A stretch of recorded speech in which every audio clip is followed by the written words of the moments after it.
अलैकुम व रहमतुल्लाहि व बरकातुहू। अल्हम्दुलिल्लाहि रब्बिल आलमीन वस्सलातु वस्सलामु अला रसूलिल करीम व अला आलिहि व अस्हाबिहि अजमईन।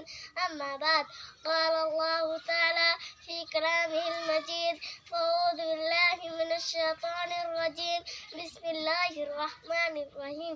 वमन यतवक्कल अलल्लाहि फ़हुव हस्बुह। जनाब सदर अंजुमन, हकाम साहिबान, मुश्फिक मुअल्लिमीन व मुअल्लिमात व मेहमानान इज़ाम और मेरे दीनी भाई और बहनों, आज की सालाना अंजुमन में मेरा मौजूद सुकून है। अल्लाह पर भरोसा। कुरान मजीद में लिखा है, मन यतवक्कल अलल्लाहि फ़हुव हस्बुह। तर्जुमा, जो शख्स अल्लाह ताला पर भरोसा करे तो अल्लाह ताला उसकी मदद के लिए काफ़ी है। एक दफ़ा का वाक़या है कि हमारे रसूल सल्लल्लाहु अलैहि वसल्लम मदीना तैयबा से दूर कई सफ़र में थे। सख्त गर्मी का ज़माना था।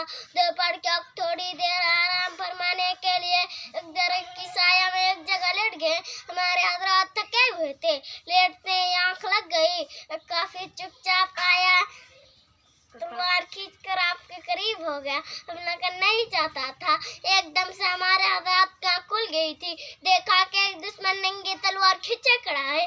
दुश्मन बड़ा खुश था कि खूब मौका से तनाई में मिल गए हैं। न इनके हाथ में कोई हथियार है, न यहाँ कोई साथी और न मददगार। बड़े ही घमंड अंदाज में काफिर ने कहा, बताओ मोहम्मद, अब तुम्हारी जान कौन बचा सकता है? हमारे रसूल सल्लल्लाहु अलैहि वसल्लम इत्मीनान से जवाब दो। अल्लाह, हमारे रसूल सल्लल्लाहु अलैहि वसल्लम